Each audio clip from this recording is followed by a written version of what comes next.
When World War I erupted in 1914, President Woodrow Wilson pledged neutrality for the United States, a position that the vast majority of Americans favored. The U-boat was the Germans' most formidable naval weapon, a military submarine far more sophisticated than those built by other nations at the time.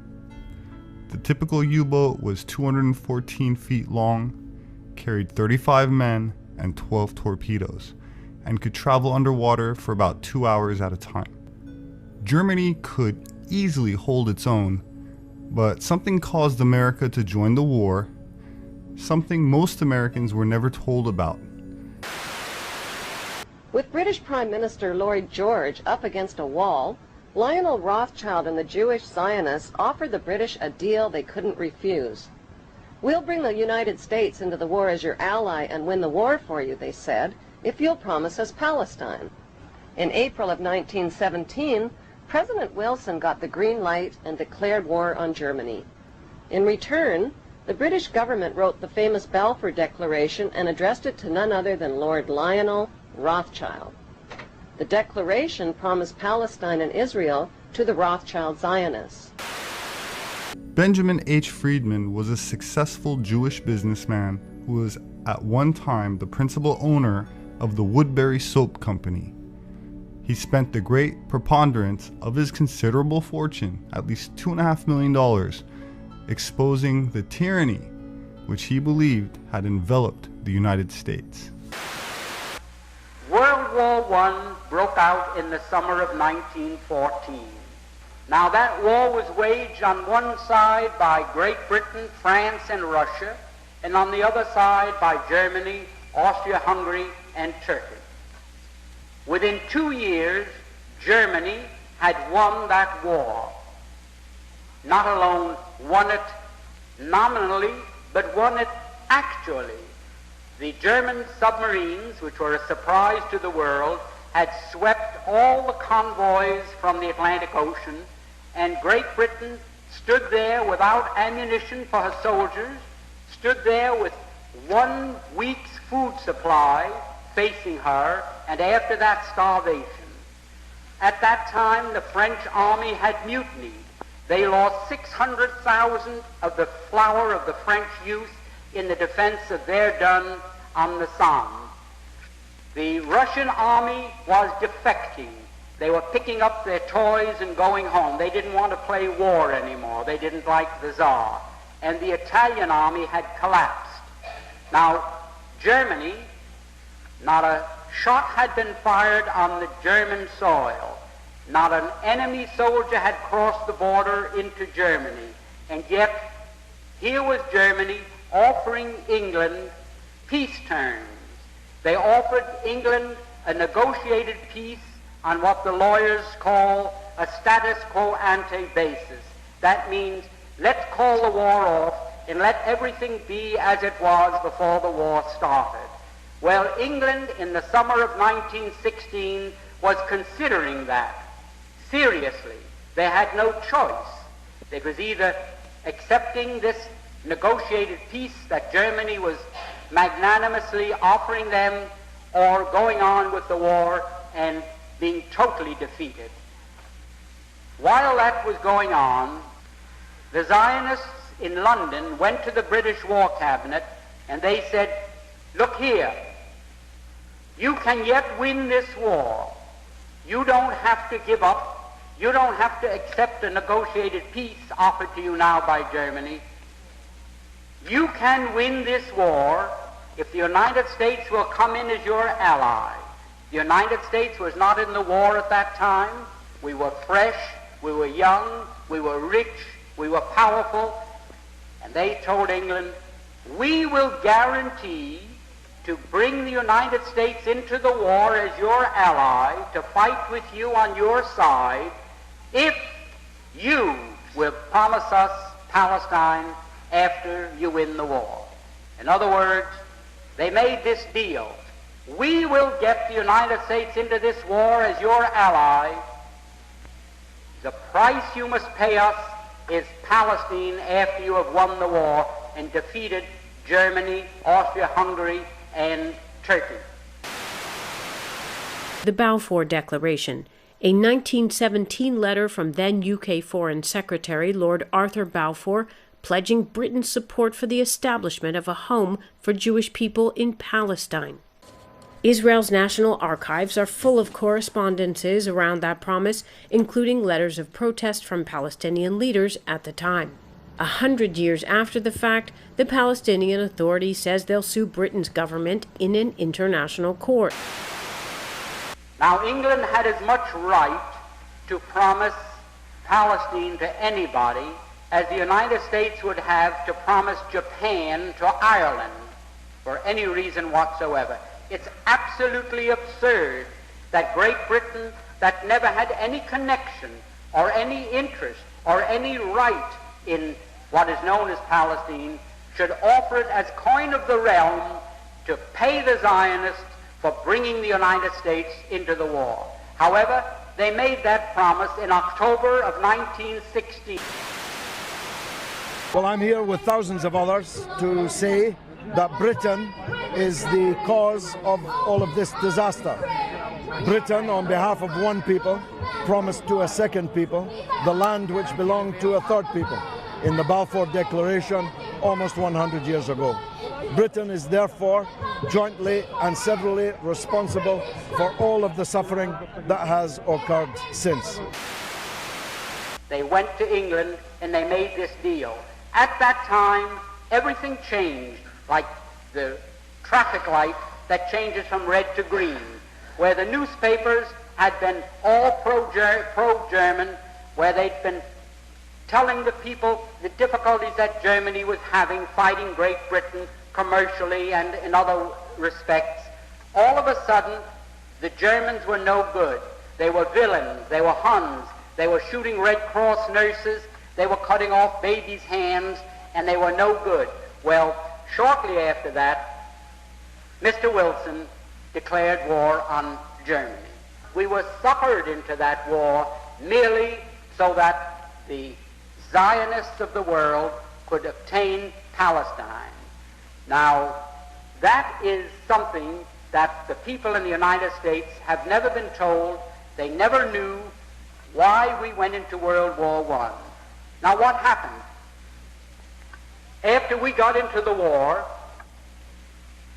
the Zionists went to Great Britain and they said, well, we performed our part of the agreement. Let's have something in writing that shows that you are going to keep your bargain and give us Palestine after you win the war, because they didn't know whether the war would last another year or another 10 years.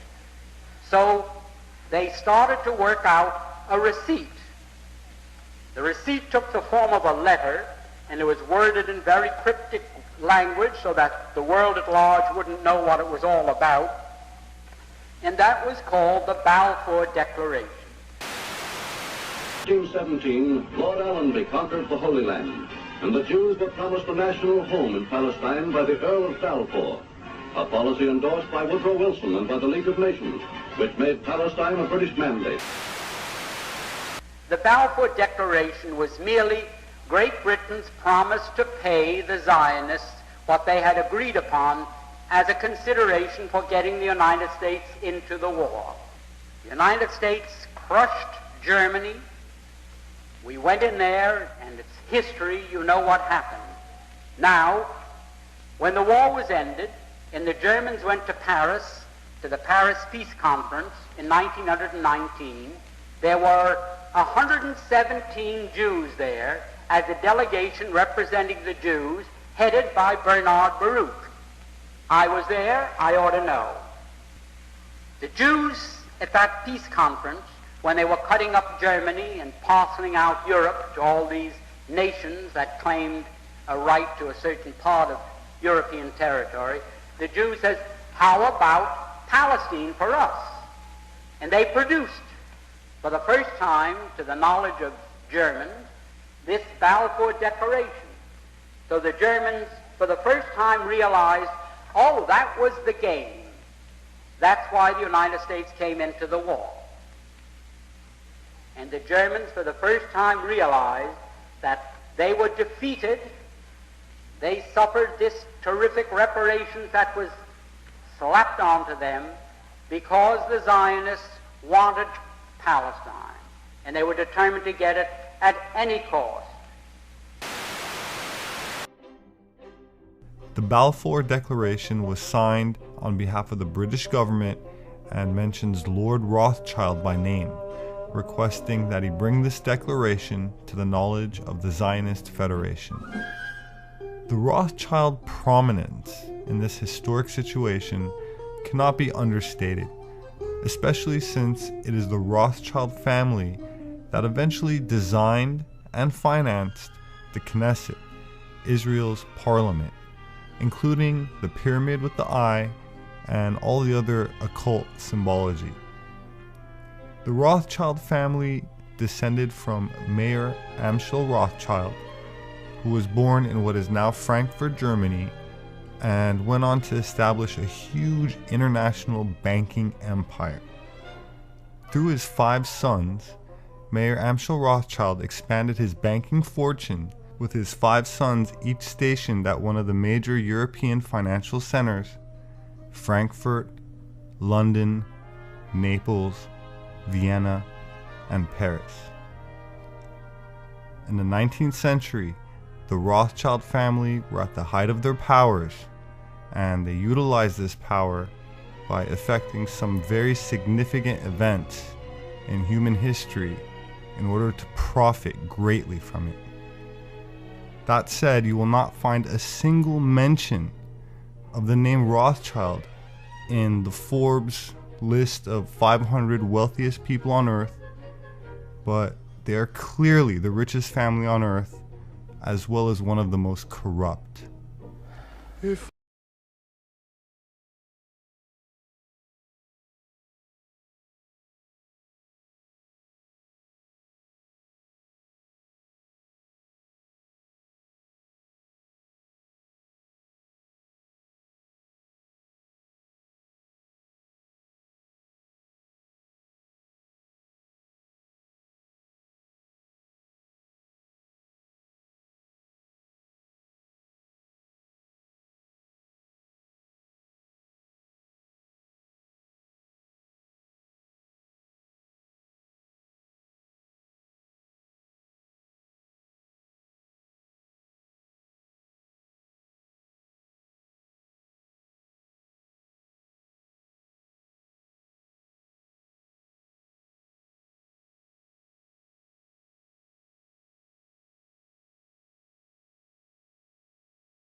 Right. New World Order, depopulation, Listen, who are you? genocide. Who are you televising for? We just want to let you know the New World Order has no legitimacy. and that we as a people are not afraid, and we are waking up to the robber barons and the big banksters who are looting this economy with the Federal Reserve. Well, I mean, the Rothschilds family did start the Federal, they divided Europe first, took over Europe, the Napoleon. Don't exaggerate. My name is Robert Sepehr. I'm an author and anthropologist, and would like to invite you to join me in awakening from a long amnesia. Species with Amnesia, Our Forgotten History. Gods with Amnesia, Subterranean Worlds of Inner Earth. The Occult Secrets of Vril. And 1666, Redemption Through Sin. I would like to thank my subscribers who share my posts, as I rely on word of mouth, and I appreciate all of the positive feedback, reviews on my books, and I thank you very much for listening.